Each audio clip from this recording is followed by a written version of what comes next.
my God, what have you done?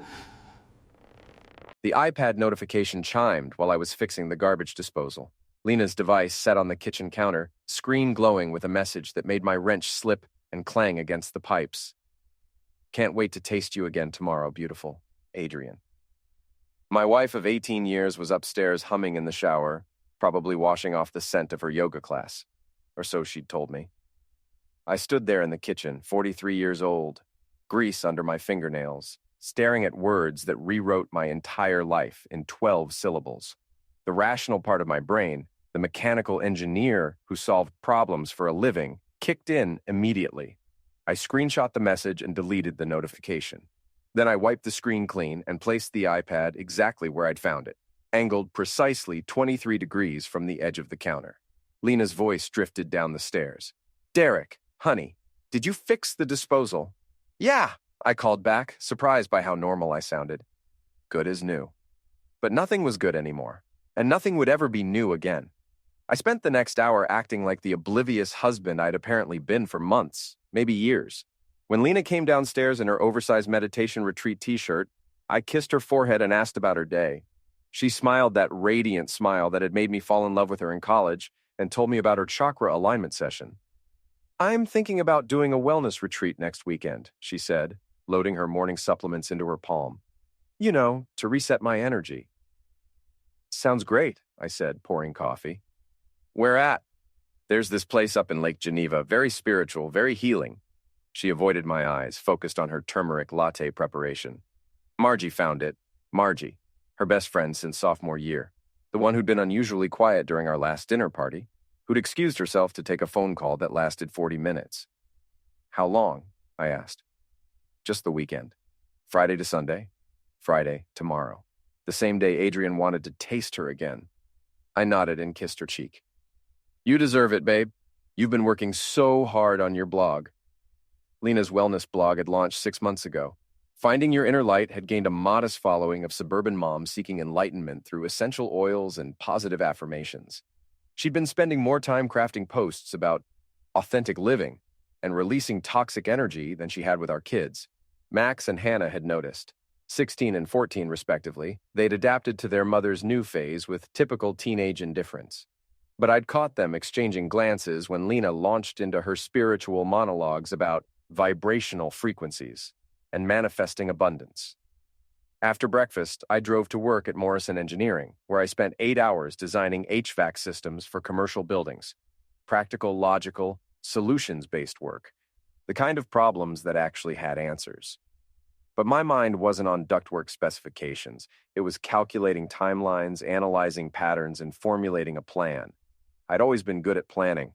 During lunch, I walked to Radio Shack and bought a GPS tracker, small, magnetic 30-day battery life, the kind used by suspicious spouses and private investigators. The clerk didn't ask questions, and I didn't volunteer information. That evening, while Lena packed her weekend bag with organic face masks and crystals, I attached the tracker to the underside of her Subaru Outback. She'd chosen that car because it represented mindful living and environmental consciousness. I'd chosen it because it was reliable and safe for our family. Now I was using it to track her infidelity. The irony wasn't lost on me. Lena kissed me goodbye Friday morning, her lips tasting like peppermint tea and lies.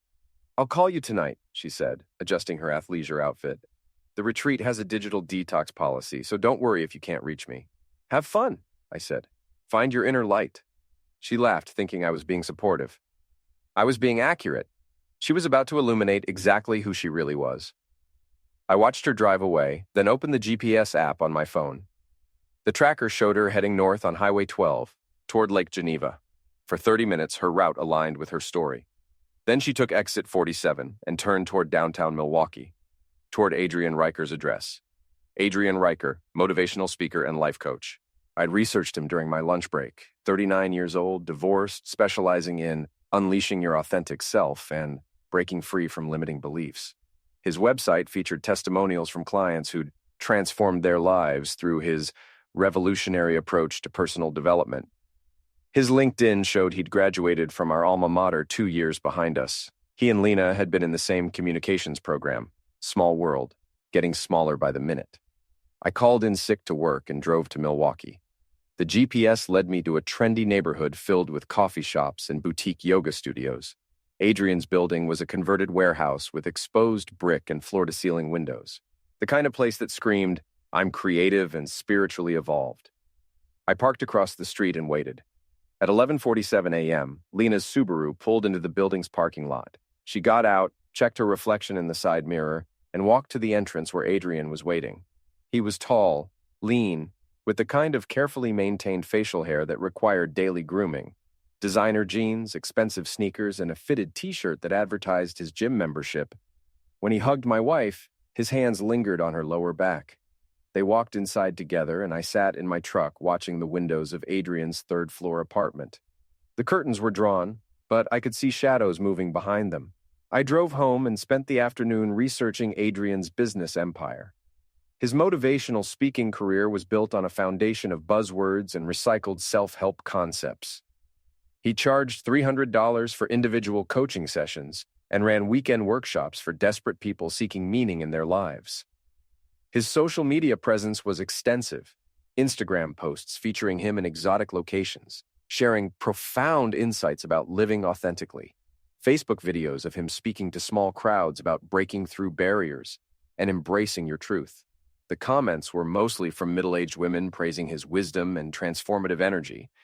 Several mentioned private sessions and personal breakthroughs. I wondered how many of them had experienced the same kind of breakthrough my wife was having. That evening, Lena called from her supposed retreat. "The energy here is incredible," she said, her voice slightly breathless. "I'm learning so much about myself." "That's great, honey," I said, watching Netflix with Max and Hannah. "What kind of activities are you doing?" "Meditation, journaling, some body work. Very holistic, very healing." Body work. That was a new addition to her vocabulary. "Sounds intense," I said. "Are you making friends?" "Oh, you know how these things are. Everyone's focused on their own journey." "Right. Well, get some rest. You sound tired." "I am. Good tired, though. Spiritually exhausted, but emotionally fulfilled." After she hung up, Hannah looked at me over her geometry homework. "Mom's been weird lately." "Weird how?" "I don't know. Just different, like she's pretending to be someone else." Out of the mouths of babes. Saturday morning, I checked the GPS tracker. Lena's car was still at Adrian's building. She'd been there for 24 hours, engaged in the most immersive spiritual retreat of her life. I drove to my brother's house in Kenosha and borrowed his motorcycle. Tony didn't ask questions, just handed me the keys and told me to be careful.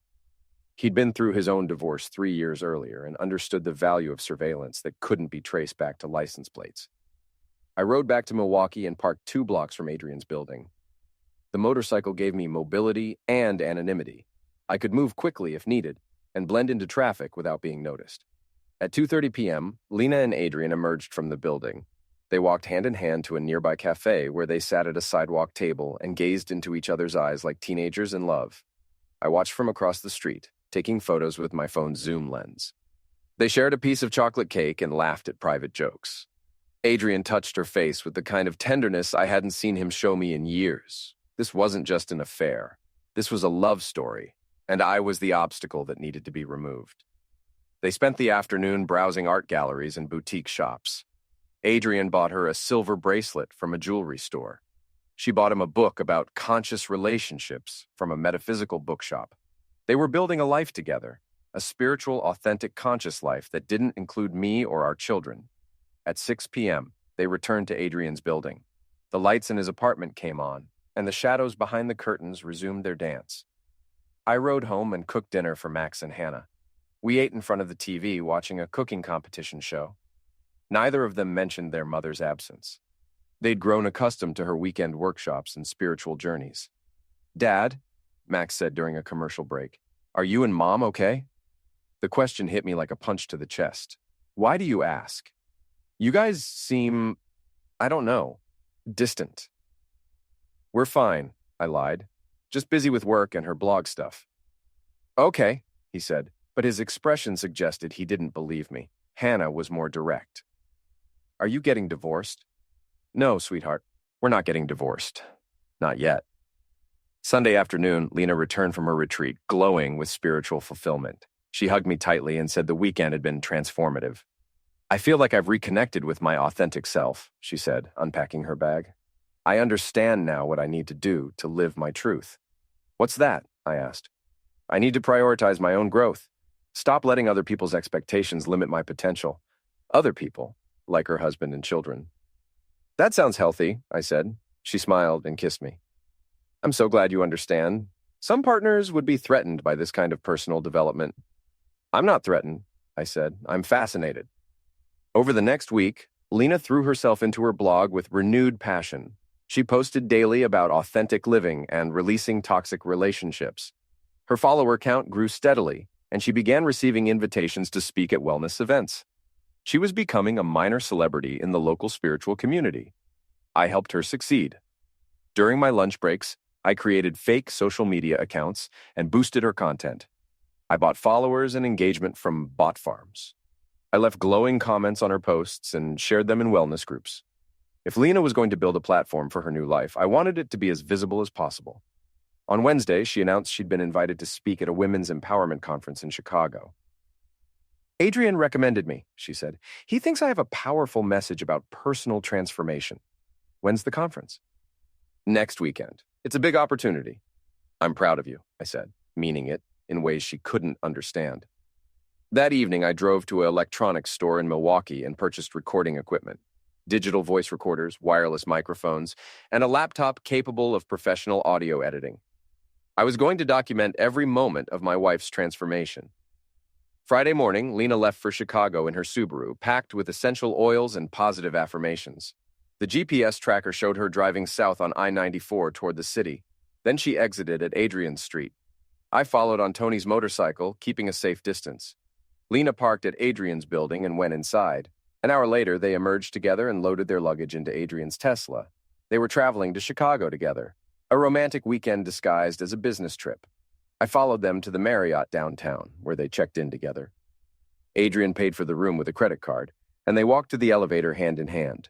I booked a room on the same floor and spent the evening listening to their conversations through the wireless microphones I'd planted in their luggage. They talked about their future together, about the life they were building, about the obstacles they needed to overcome. I was the primary obstacle. He's a good man, Lena said, her voice muffled by the hotel walls. But he doesn't understand who I'm becoming. You can't live for other people, Adrian replied. You have to honor your authentic self. I know, it's just the kids, the house, everything we've built together. You didn't build it. You compromised yourself to fit into someone else's vision. You're right. I've been living someone else's life. Not anymore. You're awake now. You're free. Free. Saturday morning, I watched them attend the conference together. Lena gave a presentation about breaking free from limiting beliefs that received a standing ovation. Adrian introduced her as his inspiration and spiritual partner.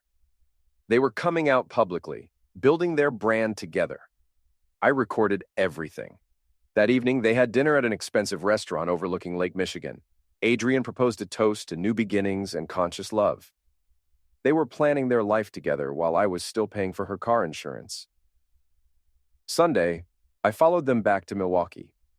They stopped at Adrian's building, where Lena retrieved her Subaru. They kissed goodbye like lovers being separated by war. Then she drove home to her family. How was the conference? I asked when she walked through the door.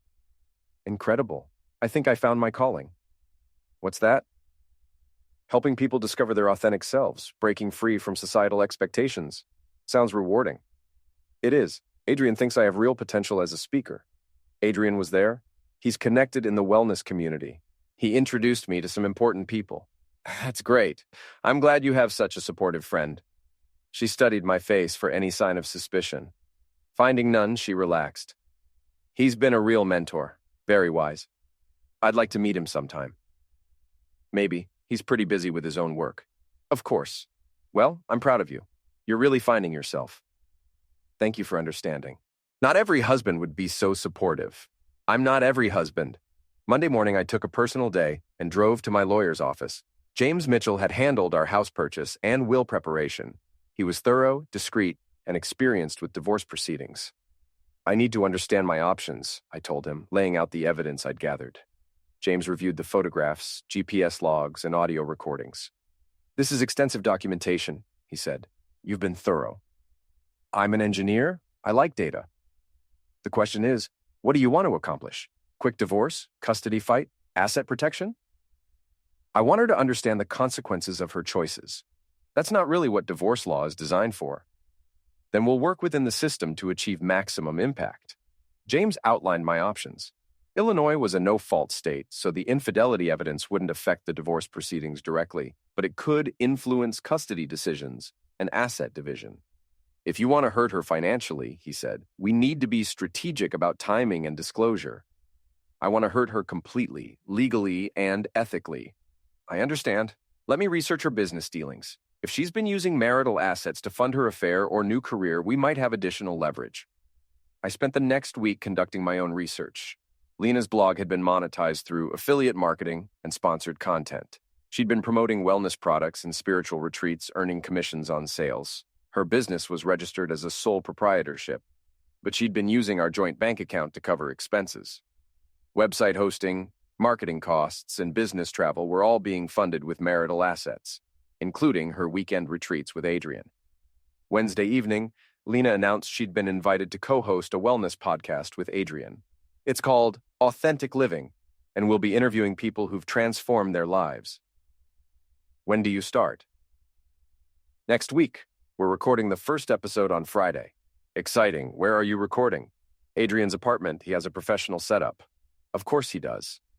Thursday, I installed surveillance software on Lena's laptop. The program ran invisibly in the background, capturing screenshots, keystrokes, and browsing history. I wanted to document every aspect of her new life. Friday morning, Lena left for her podcast recording session. The GPS tracker showed her driving to Adrian's building, where she spent the next 6 hours. The surveillance software captured her activities on her laptop. She was collaborating with Adrian on content for their podcast, their blog, and their joint speaking engagements. They were building a business together, a spiritual empire based on authentic living and conscious relationships. The irony was suffocating. That evening, she returned home energized and excited. The podcast is going to be amazing, she said. Adrian and I have incredible chemistry. I'm sure you do. We're thinking about taking it on the road, doing live shows in different cities. That sounds like a lot of travel. It's an investment in our future. Our future. She was already thinking of herself and Adrian as a unit. Saturday morning, I implemented the next phase of my plan. I created a fake social media account for a wellness blogger named Sarah Johnson.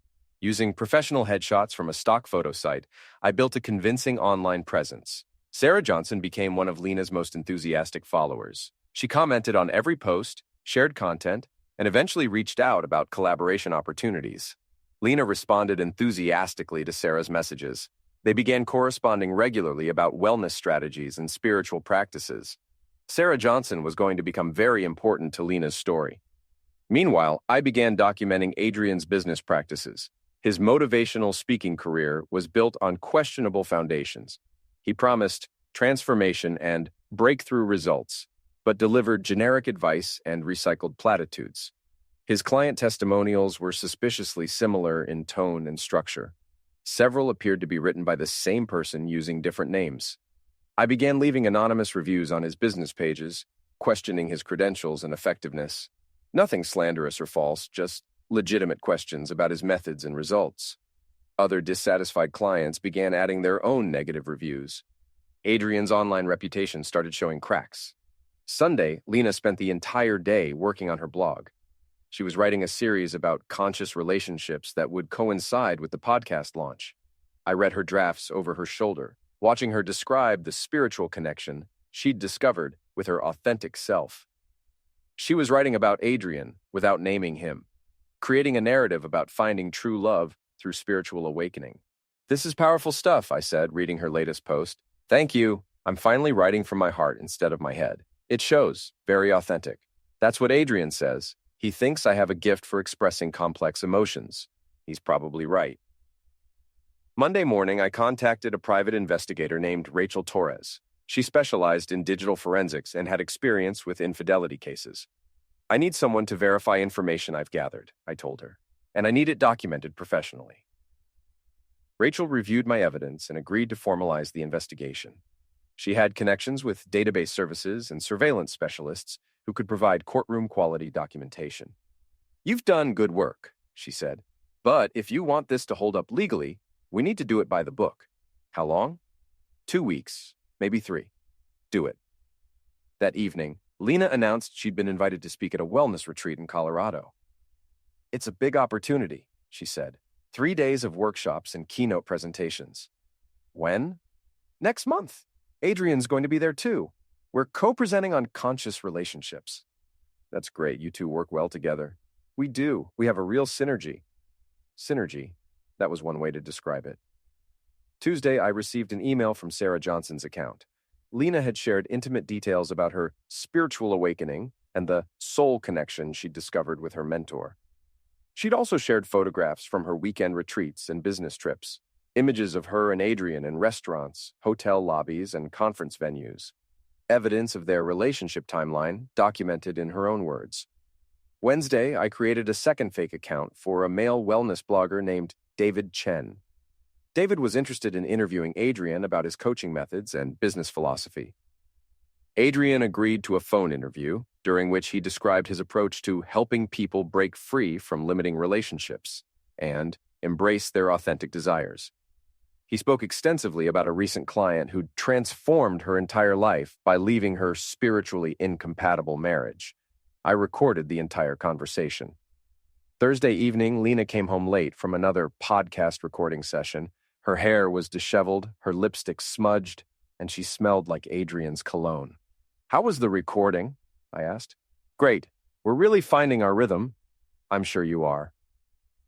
Friday morning, I received the preliminary report from Rachel Torres.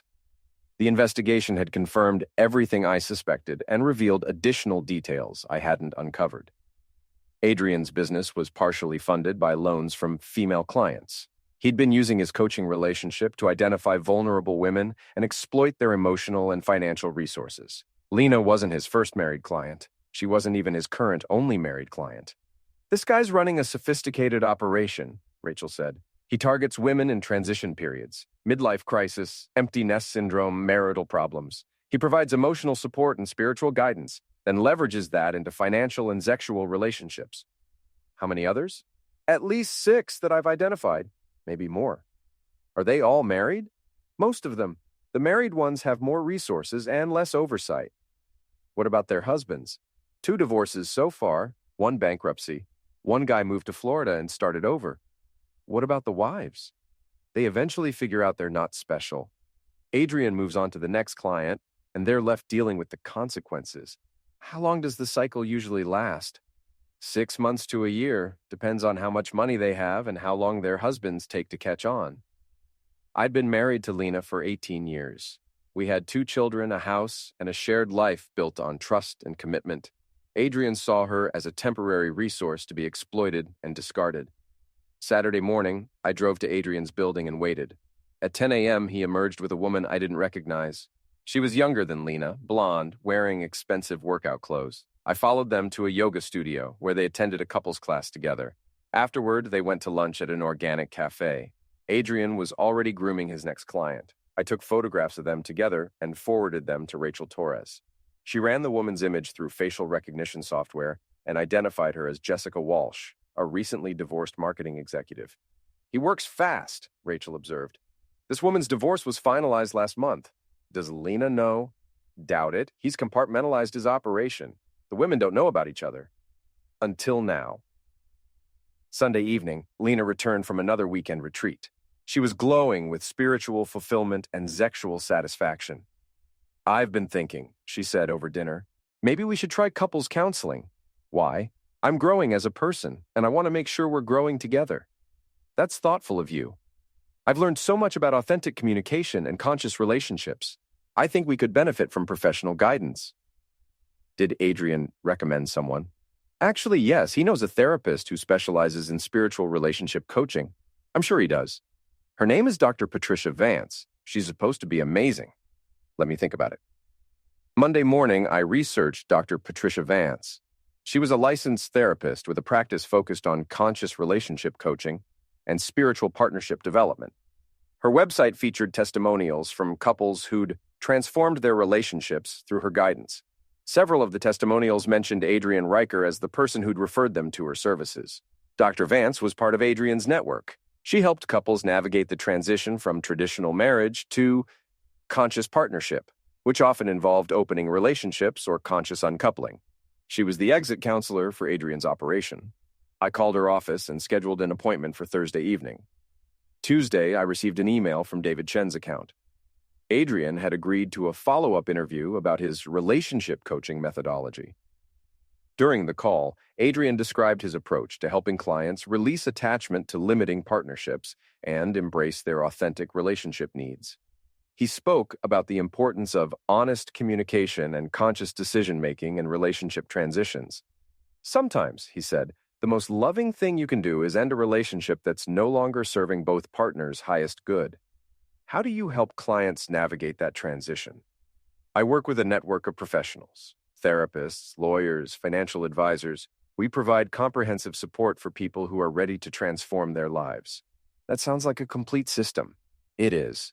We've helped dozens of people create authentic, conscious relationships. Are you in a conscious relationship yourself? I am. With multiple partners, actually. I practice ethical non-monogamy. How does that work? Full transparency. Everyone knows about everyone else. No secrets, no lies, no betrayal. That's admirable. It's the future of relationships. Traditional monogamy is based on outdated concepts of ownership and control. After the call, I sat in my truck laughing until my sides hurt. Adrian was practicing ethical non-monogamy while helping my wife cheat on me. The man was a philosophical genius. Wednesday evening, Lena worked late on her blog. She was writing about the courage to live authentically and the price of denying your true self. I'm thinking about making some changes, she said during a commercial break. What kind of changes? Life changes, big ones, such as, I can't keep pretending to be someone I'm not. It's not fair to either of us. Who are you pretending to be? The perfect suburban wife, the devoted mother, the woman who's satisfied with a traditional life? And who are you really? I'm someone who needs more, someone who deserves to be seen and understood and cherished for who I really am. I see you. You see who you want me to be, not who I actually am. Who are you actually? I'm still figuring that out, but I know I'm not this. She gestured around the kitchen, encompassing our home, our life, our family. I understand, I said. Do you? Because I'm not sure I can keep doing this much longer. Doing what? Living a lie. Thursday evening, we attended our appointment with Dr. Patricia Vance. Her office was in a converted Victorian house decorated with crystals, dream catchers, and inspirational posters. Dr. Vance was a middle-aged woman with gray hair and kind eyes. She spoke in soft, measured tones about authentic communication and conscious relationship building. What brought you here today? She asked. I'm going through a period of personal growth, Lena said. I want to make sure Derek and I are aligned as I explore my authentic self. That's wonderful, Lena. Personal growth can be challenging for partnerships. Derek, how are you feeling about Lena's journey? I'm supportive, I said. I want her to be happy. That's beautiful. Many partners feel threatened by personal transformation. I'm not threatened. I'm curious. Curious about what? About where this journey is leading. Dr. Vance nodded thoughtfully. Change can be uncomfortable, but growth requires us to move beyond our comfort zones. Absolutely, I agreed. I'm learning a lot about comfort zones lately. We spent the next hour discussing conscious communication and authentic relationship dynamics. Dr. Vance guided us through exercises designed to help us express our truth and honor our individual needs. Lena talked about feeling constrained by traditional relationship expectations. I talked about wanting to support her authentic self-expression. I sensed some tension beneath the surface, Dr. Vance observed. Are there unspoken concerns either of you would like to address? Not from me, Lena said. I feel like I'm being completely honest. Derek? I'm processing a lot of information, I said. Sometimes honesty takes time. That's wise. Authentic communication can't be rushed. We scheduled a follow-up appointment for the next week. Friday morning, I received the final report from Rachel Torres. The investigation was complete, and the evidence was overwhelming. Adrian's business model was carnivory and systematic. He targeted vulnerable women, provided emotional support and spiritual guidance, then exploited their trust for financial and sexual gain. Lena was his current primary target, but he was simultaneously grooming at least 3 other women. The pattern was consistent. Initial contact through wellness events or online platforms, followed by intensive coaching sessions, spiritual retreats, and business collaboration opportunities. The relationships typically lasted 6 to 18 months before Adrian moved on to newer targets. "This guy's good," Rachel said. "He's got the spiritual manipulation down to a science. What about legal action?" Fraud is hard to prove. Everything's technically consensual. The women are adults making their own choices. Even when he's lying about the nature of the relationship, he's not lying, he's reframing. He tells them they're in a spiritual partnership and they believe it. What about the money? That's where you might have a case. If he's using their funds for business expenses without proper disclosure, that could be fraud. How much money are we talking about? For Lena, at least $15,000 so far. Website development, marketing, travel expenses, equipment purchases, all paid for with joint marital assets, without my knowledge or consent. Exactly. That's unauthorized use of marital funds. What's my next step? Document everything. Get copies of all financial records. Then decide how public you want to make this. What do you mean? Adrian's business depends on his reputation. If word gets out about his methods, his entire operation collapses. And the women he's targeting? They get hurt, but they also get warned. Saturday morning, I drove to Adrian's building and waited. At 11 a.m., he emerged with Jessica Walsh, the divorced marketing executive I'd seen him with the previous weekend. I followed them to a farmer's market where they browsed organic produce and artisanal crafts. They looked like any other couple enjoying a Saturday morning together. Adrian was charming and attentive. He held Jessica's hand, carried her purchases, and listened intently to her conversation. He was giving her the same treatment he'd given Lena 6 months earlier. I took photographs and returned home. Sunday evening, Lena announced she'd been invited to speak at a major wellness conference in California. "It's a huge opportunity," she said.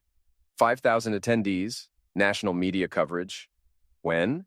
Next month. I'll be presenting with Adrian about conscious relationships and authentic living. That's wonderful. How long will you be gone? A week. There are pre-conference workshops and networking events. A week is a long time. I know. But this could change everything for my career. I understand. Do you? Because I get the sense you're not happy about my success. I'm thrilled about your success. I just miss spending time with you.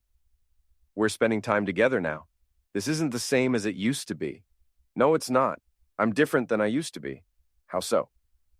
I'm more confident, more self-aware, more in touch with my authentic desires. That's good. It is. Adrian says I'm becoming the person I was always meant to be. Adrian says a lot of things. What's that supposed to mean? Nothing. Just an observation. You don't like him? I don't know him. You could get to know him if you wanted to. Maybe I will. Monday morning, I called Adrian's office and scheduled a consultation. I used a fake name and claimed to be interested in relationship coaching. "I'm going through a difficult time in my marriage," I told his assistant. "I've heard great things about Adrian's work." "He's amazing," she said. "Very intuitive and spiritually gifted. When's his next opening?" "He has a cancellation tomorrow at 2 p.m. Would that work?" "Perfect." Tuesday afternoon, I sat in Adrian's office, looking at the man who was destroying my family. He was handsome in a generic way, with practiced mannerisms and a soothing voice. "What brings you here today?" he asked. "My wife is going through some kind of spiritual awakening," I said. "I'm trying to understand what's happening." "That's beautiful. Personal transformation can be challenging for partners. She's been attending workshops and retreats, working with a spiritual coach." "That sounds like positive growth." "It is. She's happier than I've seen her in years." "How does that make you feel?" "Confused. If she's so happy, why does our marriage feel like it's falling apart?" "Sometimes growth requires us to outgrow our current circumstances." "What does that mean?" "It means your wife is becoming her authentic self. That person might not be compatible with the life you've built together." "So I should just accept that our marriage is over?" "I'm not saying that. I'm saying you need to decide if you can love the person she's becoming. And if I can't, then you need to love her enough to let her go." That sounds very noble. It is. Most people are too selfish to make that choice. Have you ever had to make that choice? Many times. I've helped dozens of people navigate these transitions. Successfully. Success means different things to different people, but Yes, I've helped people find authentic happiness. What about their families, their children? Children are resilient, they adapt, and they benefit from seeing their parents live authentically. Even if it means divorce? Especially if it means divorce. Staying in an inauthentic relationship teaches children to compromise their own truth. That's an interesting perspective. It's the only honest perspective. I paid Adrian $300 for his wisdom and left his office with a recording of our entire conversation. Wednesday evening, I attended our second appointment with Dr. Patricia Vance. Lena seemed more confident than she had the previous week. "I've been thinking about our last session," she said, "about authentic communication and honoring individual needs." "What conclusions have you reached?" Dr. Vance asked. "I think I've been dishonest with Derek and with myself." "In what way?" "I've been pretending our marriage is something it's not, pretending I'm satisfied when I'm not. That must be exhausting." "It is. I'm tired of living a lie." Dr. Vance turned to me. "How are you receiving this, Derek?" "I appreciate her honesty," I said. Finally. Finally. "I've sensed something was wrong for months. It's good to have it out in the open." "What did you sense?" "Distance, deception. The feeling that she was living a double life." Lena shifted uncomfortably. "I wasn't trying to deceive you." "No, you were just trying to deceive yourself." "That's not fair." "Isn't it? You've been telling yourself that your spiritual journey justifies your behavior." "What behavior?" "The lies, the secret meetings, the emotional affair." Dr. Vance intervened. "Derek, you seem to have some specific concerns. Would you like to share them?" "I know about Adrian." The room went silent. Lena's face drained of color. "What do you know?" Dr. Vance asked carefully.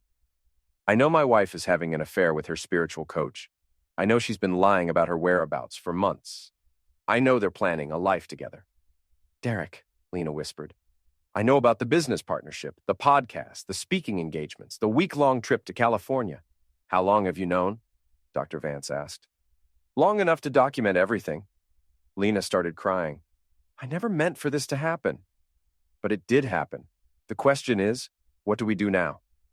Dr. Vance leaned forward. "This is actually a breakthrough moment. You're both being authentic about the reality of your situation. The reality is that my wife is in love with another man." "The reality is that you've both grown apart," Dr. Vance corrected. "Lena has discovered needs that aren't being met in your marriage. And I've discovered that my wife is a liar and a cheat. Derek, that language isn't helpful. It's accurate. It's judgmental. Lena is exploring her authentic self by betraying her family, by following her heart. Her heart led her to a con artist who preys on vulnerable women." "That's not true," Lena said through her tears. "Adrian loves me. Adrian is using you, just like he's used 6 other women before you." "You don't know what you're talking about." "I know he's currently dating Jessica Walsh. I know he's been funding his business with money from his female clients. I know his entire operation is designed to exploit women like you." "You're lying." I pulled out my phone and showed her the photographs of Adrian with Jessica. Lena stared at the images, her face crumpling with realization. "This was taken last Saturday," I said, "while you were at home writing blog posts about your authentic relationship." "I don't understand." "Adrian is a hunter. He targets married women going through midlife transitions. He provides emotional support and spiritual guidance, then exploits their vulnerability for money and sex. No. Yes, you're not special, Lena. You're just his current mark." Dr. Vance tried to regain control of the session. "This is obviously a complicated situation. Perhaps we should focus on communication, and the communication is over," I said, standing up. "I've said what I needed to say." "Derek, wait," Lena called out. "Why? So you can lie to me some more? So Dr. Vance can help you justify your behavior? I love you." "No, you don't. You love the idea of being loved. Adrian sold you that fantasy and you bought it. Please don't leave like this." "I'm not leaving." "You are." Thursday morning, I met with James Mitchell to finalize my divorce strategy. The evidence package was comprehensive: financial records, surveillance photographs, audio recordings, and testimony from Rachel Torres. "This is overwhelming documentation," James said. "But what's your ultimate goal?" "I want her to understand the consequences of her choices. Legally or personally? Both. Legally, we can pursue full custody and favorable asset division. The financial misconduct gives us leverage. What about personally? That's trickier. You can't force someone to feel guilty." I can force them to face reality. How? By exposing Adrian's operation publicly, by warning his other sufferers, by destroying the fantasy she's been living in. That's not legal advice I can give you. I understand. But if someone were to anonymously leak information about a carnivory business operation, that would be a public service. Hypothetically. Friday evening, Lena confronted me when she returned from another podcast recording session. I talked to Adrian about the photographs, she said. And? He explained the situation with Jessica. Oh, this should be good. She's a client who's going through a difficult divorce. He was providing support. Is that what he called it? They're not romantically involved. They were holding hands at a farmer's market. He uses physical touch as a part of his healing practice. His healing practice. Yes, it's about creating safe, nurturing energy. And the hotel rooms you've been sharing? That's different. We have a spiritual connection. Right. A spiritual connection that involves screwing in hotel rooms while your children think you're at yoga retreats. Don't be crude. Don't be naive. I'm not naive. I'm in love. You're being manipulated. You're jealous. I'm disgusted. Saturday morning, I created an anonymous email account and sent a comprehensive report about Adrian's business practices to every wellness blogger, spiritual coach, and relationship therapist in the Milwaukee area. The report included financial documentation, sufferer testimonials, and photographic evidence of Adrian's multiple simultaneous relationships.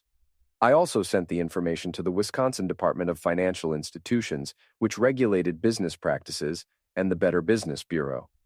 By Sunday evening, Adrian's social media accounts were flooded with comments from former clients sharing their experiences. The wellness community was small and interconnected. Word spread quickly. Monday morning, Adrian's business website was offline. His speaking engagements were being canceled. His podcast network dropped Authentic Living from their lineup. Lena spent the day frantically calling Adrian, trying to understand what was happening. He wasn't answering his phone. Something's wrong, she told me. Adrian's not responding to messages. Maybe he's busy. This isn't like him. We were supposed to record a podcast episode today. Maybe he's dealing with business issues. What kind of business issues? I wouldn't know. Tuesday morning, Adrian's office called to cancel all client appointments indefinitely. His assistant wouldn't provide details about the reason for the closure. Lena drove to his apartment building and found a "For Rent" sign in front of his unit. The doorman told her Adrian had moved out over the weekend without providing a forwarding address. He's gone, she said when she returned home. Just gone. That's strange. We were supposed to go to California next week. Maybe he had a family emergency. He would have told me. Would he? Of course, we're partners. Business partners? More than that. Are you sure? Wednesday morning, Lena received an email from the California Wellness Conference. Adrian had withdrawn from the event, and her speaking invitation had been rescinded due to unforeseen circumstances. I don't understand what's happening, she said, staring at her laptop screen. Maybe you should ask Dr. Vance. Lena called Dr. Vance's office and was told the therapist was taking a sabbatical and wouldn't be seeing clients for the foreseeable future. This doesn't make sense, Lena said. Everything was going so well. Was it? Yes, Adrian and I were building something beautiful together.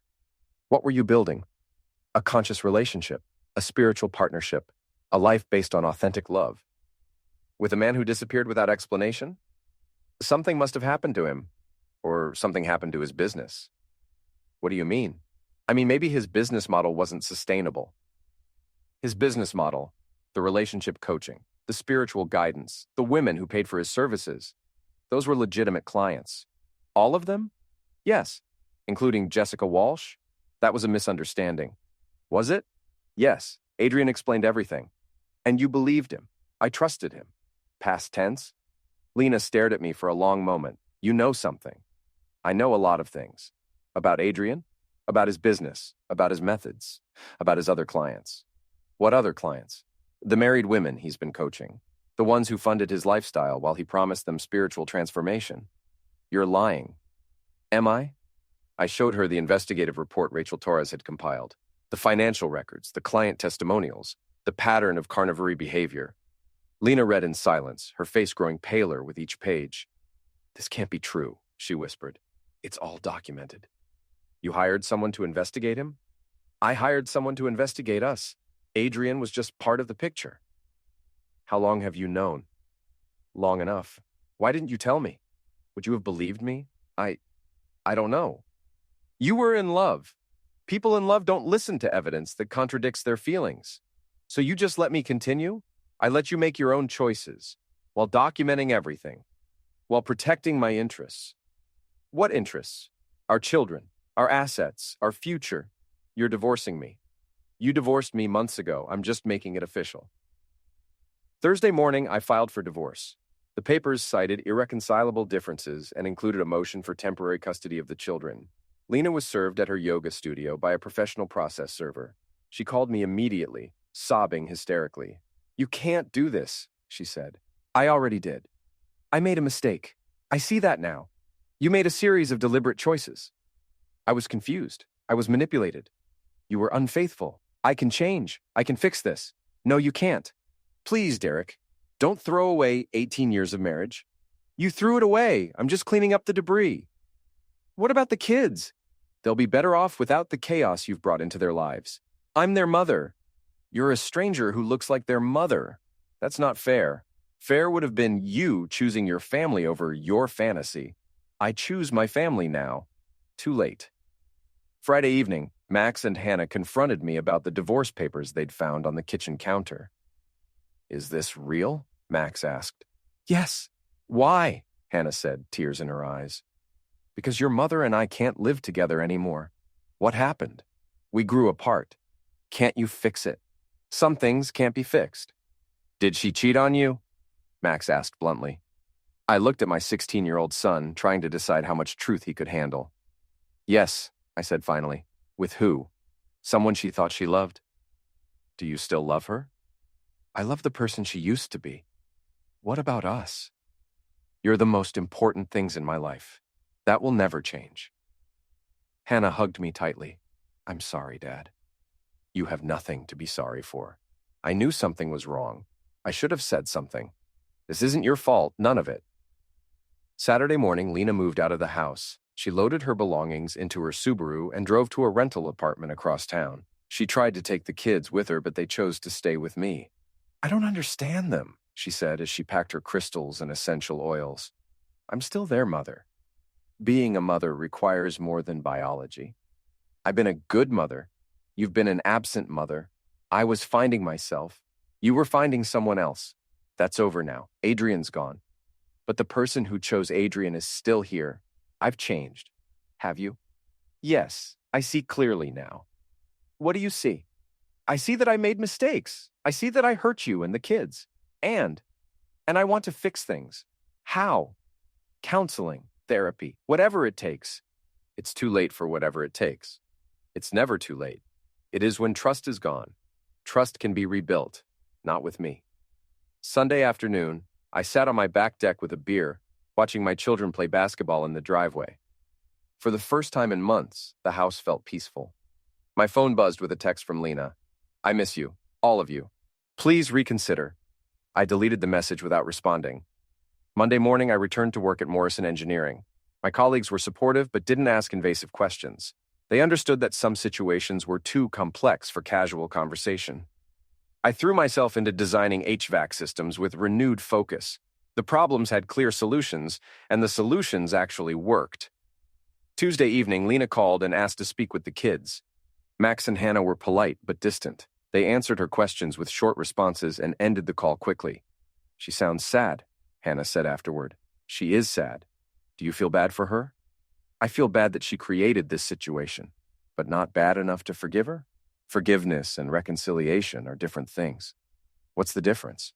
Forgiveness means I don't hate her. Reconciliation means I trust her again. And you don't trust her? No. Will you ever? I don't think so. Wednesday afternoon, I received a call from James Mitchell. Lena's attorney had submitted a counteroffer for the divorce settlement. She wants 50% of everything, he said, including your pension and retirement accounts. What about the marital misconduct? Illinois is a no-fault state. Infidelity doesn't directly affect asset division. What about the misuse of marital funds? That's where we have leverage. She used $15,000 of joint assets to fund her affair. Is that recoverable? In a settlement negotiation, yes, we can use it to offset her claims. Do it. Thursday evening, Lena showed up at the house unannounced. She wanted to have dinner with the family and talk things through. This isn't your house anymore, I told her at the front door. I want to see my children. You can see them at scheduled visitation times. I want to see them in their home. This isn't their home with you anymore. You can't keep me from my children. I'm not keeping you from them. I'm keeping you from disrupting their stability. I am their stability. You were their stability. Now you're their chaos. Please, Derek, just let me have dinner with them. No. Why not? Because you don't get to pretend we're still a family when it's convenient for you. We are still a family.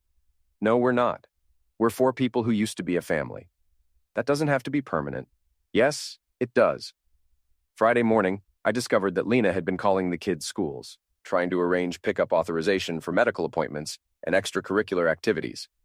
She was testing the boundaries of her custodial rights. I called James Mitchell and had him file a motion for clarification of temporary custody arrangements. The court needed to establish clear guidelines for parental access and decision-making authority. She's probing for weaknesses, James explained, trying to establish a pattern of continued parental involvement. Is that bad for us? Not necessarily, but we need to document every boundary violation. I'll keep records. Good. The court will want to see evidence of stability versus chaos. Saturday afternoon, Max came to me with a troubling question. Dad, did Mom ask you for money? Why? She called me and asked if I knew how to access your bank account. What did you tell her? I told her I didn't know anything about your bank account. Good answer, but she kept asking like she really needed money. Did she say why? Something about her apartment deposit and her car payment. Her car payment? Yeah. She said she might lose her car if she can't make the payment. I checked our joint bank account online. Lena had attempted to withdraw money that morning, but the transaction had been declined. I'd frozen the account after filing for divorce. She was broke. Sunday evening, Lena called again. This time she was crying. I don't have anywhere else to turn, she said. What do you need? Money. Just enough to cover my rent and car payment. How much? $2,000. That's a lot of money. I know, but I don't have anyone else to ask. What about Adrian? He's gone. I told you that. What about your parents? They don't know about the divorce yet. What about Margie? She's not talking to me. Why not? She says I made my choices and now I have to live with them. Smart woman. Please, Derek, I'm desperate. You should have thought about that before you spent $15,000 on your spiritual journey. I'll pay you back. With what money? I'll get a job. Doing what? I don't know. Something. Your last job was 12 years ago. You don't have any marketable skills. I have my blog, my speaking experience. Your blog has 37 followers. Your speaking experience consists of one presentation at a conference that no longer exists. I can rebuild. Not with my money. It's our money. Not anymore. Monday morning, I received a call from Hannah's school. Lena had attempted to pick up Hannah for a dental appointment that didn't exist. The school had called me for verification, and I denied authorization. Hannah seemed confused, the principal said. She didn't know about any dental appointment. Her mother is going through some emotional difficulties. I see. Should we be concerned about unauthorized pickup attempts? Yes. Please don't release Hannah to her mother without written authorization from me. Of course. We'll make a note in her file. I called James Mitchell and reported the incident. He added it to our growing documentation of Lena's erratic behavior. Tuesday evening, Lena called Max directly and asked him to meet her at a restaurant after school. Max called me for permission. She says she just wants to talk. Did she mention anything about going anywhere afterward? She said maybe we could go shopping for clothes. Did she say where? Some mall in Illinois. Illinois. If Lena took Max across state lines without permission, it would constitute parental abduction. Tell her you can't meet today, I said. Tell her you have homework. But I don't have that much homework. Tell her anyway. Why? Because I said so. Wednesday morning, I installed a tracking app on both kids' phones. If Lena attempted to take them anywhere without authorization, I'd know immediately. I also called their schools and provided detailed instructions about pickup authorization. Only I could authorize early dismissal or custody changes. Thursday afternoon, Lena showed up at Max's football practice. She stood on the sidelines watching him run drills with the other players. Max noticed her and waved, but he stayed focused on practice. After practice, Lena approached him and tried to convince him to come to dinner with her. Dad said I can't go anywhere without his permission, Max told her. He's not here. But he'll know. How will he know? Max showed her the tracking app on his phone. He can see where I am. Lena stared at the phone with a mixture of hurt and rage. Your father doesn't trust me, she said. Do you trust you? Max asked. The question hung in the air between them. Friday evening, I received a call from Lena's landlord. She was 3 days late on her rent payment and hadn't responded to his messages. I'm calling because you're listed as her emergency contact, he said. We're divorced. Oh, I didn't realize. She seemed to think you'd cover the rent if she couldn't. She was wrong. What should I do? Follow your standard eviction procedures. Are you sure? She mentioned children? The children don't live with her. I see. Well, I'll proceed with the eviction notice. Saturday morning, Lena called me sobbing hysterically. They're evicting me, she said. I heard. I don't have anywhere to go. You should have thought about that before you destroyed your life. I was confused. I made mistakes. You made choices. Can't you help me? No. Why not? Because helping you would hurt my children. I am your children's mother. You were. Now you're just a woman who used to be their mother. That's cruel. It's accurate. Please, Derek, I'm begging you. Beg someone else. Sunday afternoon, Max asked me a question that caught me off guard. Dad, do you still love Mom? I thought about it carefully before answering. I love the person she used to be. What if she becomes that person again? People don't go backwards, son. They only move forward. But what if she changes? She did change. That's the problem. What if she changes back? There is no back. There's only what happens next. And what happens next? We build a new life without her. Will it be better? It will be honest. Monday morning, I received the final divorce decree. The settlement was favorable. I retained the house, the majority of our assets, and primary custody of the children. Lena would receive limited visitation rights and minimal financial support. She'd also been ordered to pay restitution for the marital funds she'd misappropriated. Justice felt surprisingly hollow. Tuesday evening, Lena called one last time. I wanted to say goodbye, she said. Where are you going? Florida. My sister said I can stay with her while I figure things out. What about visitation with the kids? I can't afford to fly back and forth. So you're abandoning them? I'm giving them space to heal. You're running away. I'm starting over. Good luck with that. Derek? What? I'm sorry. For everything. I know. Do you forgive me? I forgive you. Thank you. But I'll never trust you again. I understand. And the kids will never forget what you chose over them. I know. Goodbye, Lena. Goodbye. Wednesday morning, I woke up in an empty house. Max and Hannah had stayed at friends' houses the night before, and I'd encouraged them to maintain their normal social schedules. I made coffee and sat on the back deck watching the sunrise. For the first time in months, everything was quiet. My phone buzzed with a text from an unknown number. This is Jessica Walsh. I wanted to thank you for exposing Adrian. You saved me from making the same mistakes your wife made. I deleted the message without responding. Other women had reached out over the past few weeks. Adrian's operation had collapsed completely, and his sufferers were slowly realizing how they'd been manipulated. Some thanked me. Others blamed me for destroying their spiritual awakening. I didn't care about their gratitude or their resentment. I'd done what needed to be done. Thursday afternoon, I received a package in the mail. Inside was Lena's wedding ring and a brief note. I don't deserve to wear this anymore. I put the ring in my sock drawer next to the GPS tracker I'd used to follow her to Adrian's apartment. Evidence of trust and betrayal side by side. Friday evening, Max and Hannah asked if we could have pizza for dinner and watch a movie together. We ordered from their favorite restaurant and settled on the couch with The Princess Bride, a film about true love, inconceivable betrayal, and satisfying revenge. Dad? Hannah said during the sword fight scene. Yeah? Are you happy? I considered the question. Was I happy, or was I just no longer miserable? I'm content, I said finally. What's the difference? Happy is when good things happen. Content is when bad things stop happening. Will you ever be happy again? I don't know, but I'm okay with content for now. Me too, she said, snuggling closer. Max nodded his agreement without taking his eyes off the screen. Saturday morning, I cleaned out Lena's closet and donated her remaining clothes to charity. The crystals and essential oils went in the garbage. The house felt lighter without the remnants of her spiritual journey. I kept one photograph of us from our wedding day.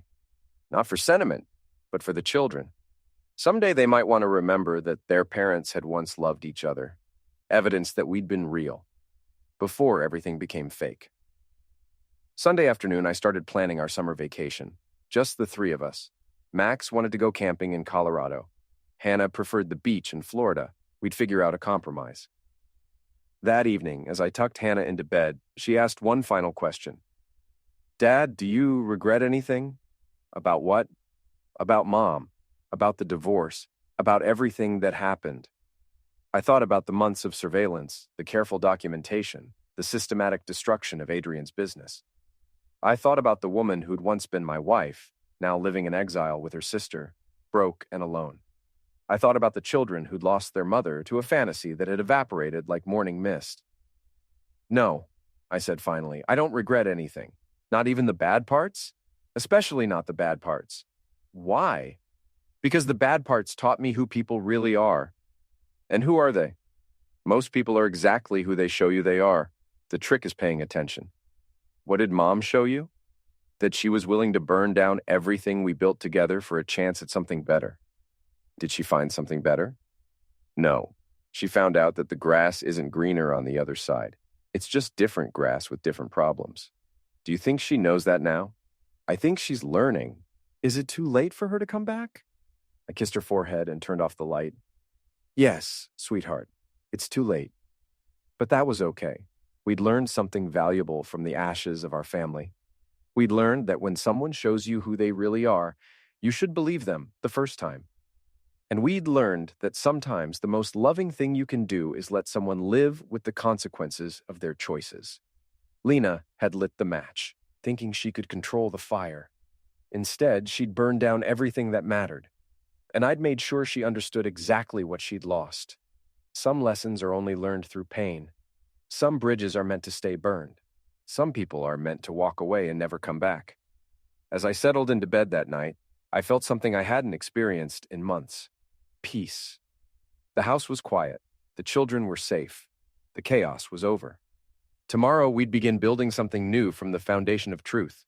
It would be better than what we'd lost because it would be real.